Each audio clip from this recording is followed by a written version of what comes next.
Hello friends, আসসালামু আলাইকুম। Welcome to my channel. আমার চ্যানেলে তোমাদের আবার অনেক শুভেচ্ছা। চলে আসলাম তোমাদের মাঝে কাঁচা আমের রেসিপি নিয়ে। আজকে কাঁচা আমের জেলি কীভাবে কাঁচা আমের জেলি বানাতে হয় দেখো বন্ধুরা, খুবই সহজভাবে তোমাদের দেখাবো। দেখো কাঁচা আমগুলোকে আমি এখানে 4-5টা কাঁচা আম নিয়েছি। সেই আমগুলোকে একটু পাতলা করে কেটে নিয়েছি তাড়াতাড়ি সেদ্ধ হওয়ার জন্য।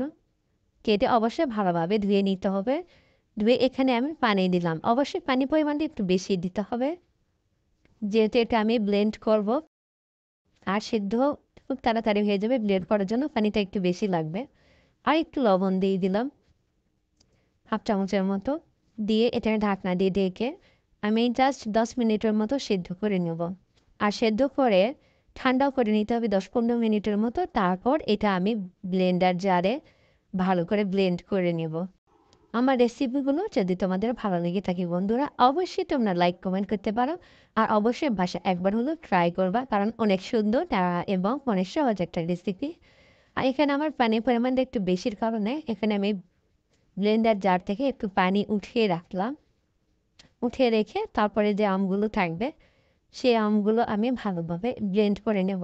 এখন এটা আমি ছাঁকনা দিয়ে ছেঁকে নেব। অবশ্যই তোমরা আমটা ঠান্ডা করে ব্লেন্ডার জারে ব্লেন্ড করে নিবা, কারণ গরম গরম ব্লেন্ডারে প্রবলেম হতে পারে।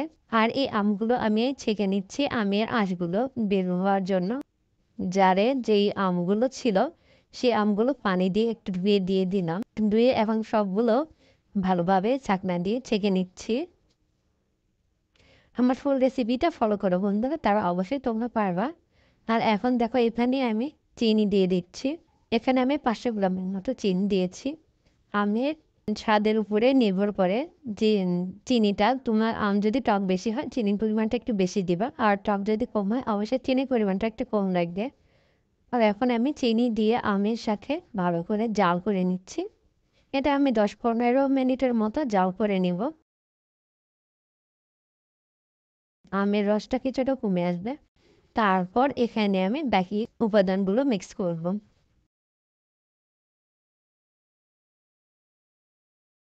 এখানে আমি বিট লবণ দিয়ে দিলাম হাফ চামচের মতো। দিয়ে আবার একটু ভালোভাবে 5 মিনিটের মতো জাল করে নিব।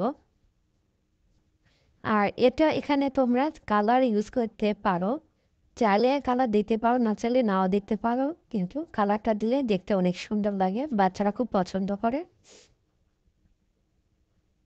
এখানে আমি গ্রিন কালারটা ইউজ করেছি। এখানে আমি 1 চামচের মতো প্রথমে দিয়ে তারপর আরও হাফ চামচের মতো দিয়েছি সুন্দর একটা কালার আসার জন্য। আর এই কালারটা ব্যবহার করলে কোনো স্বাদের কোনো রকমের পার্থক্য হবে না। এটা জাস্ট কালার, কিন্তু এখানে কোনো স্বাদ গন্ধ কোনো কিছুরই চেঞ্জ হবে না।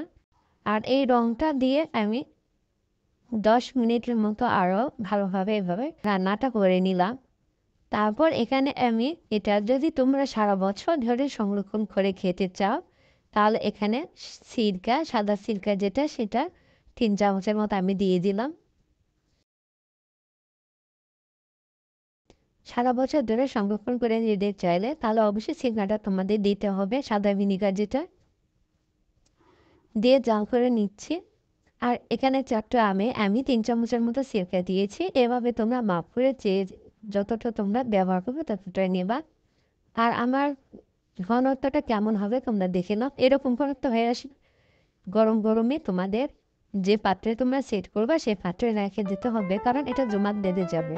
আর একটু যদি ঘন করতে পারো তাহলে আর একটু শক্ত হবে। বেশি ঘন করলে বেশি শক্ত হয়ে যাবে, সেটা ভালো লাগবে না বন্ধুরা। ওই গ্রেভিটা আমার কাছে বেস্ট লেগেছে। এখন এভাবে আমি সবগুলো যে পাত্রগুলোতে সেট করবো ওগুলোতে ঢেলে নিলাম। ঘনত্বটা কেমন হবে তোমরা দেখে বুঝে নিও বন্ধুরা। এখন এগুলো আমি রেস্টে রেখে দেব 2 থেকে 3 ঘন্টার মতো। তারপর 2-3 ঘন্টা পর আবার ফিরে আসলাম তোমাদের মাঝে। আমার জেলিগুলো কেমন সেট হয়েছে তোমাদের দেখিয়ে দেব। এগুলো উবু করলে একদম পড়বে না, একদম সেট হয়ে গেছে বন্ধুরা। এটা চাইলে তোমরা রুটি দিয়ে, পাউরুটি দিয়ে খেতে পারো। এটা বিশেষ করে বাচ্চাদের খুবই পছন্দের একটা খাবার। আর এভাবে যদি বাসায় তৈরি করে খাওয়ানো যায় অবশ্যই বাচ্চাদের হেলথের জন্য খুবই উপকারী।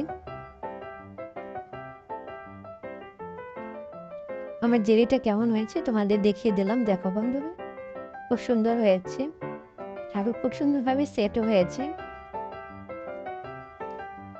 পরবর্তী কোনো রেসিপি নিয়ে তোমাদের মাঝে আবার হাজির হবো বন্ধুরা। ততক্ষণ তোমরা সবাই ভালো থেকো, আবার দেখা হবে তোমাদের মাঝে। আসসালামু আলাইকুম।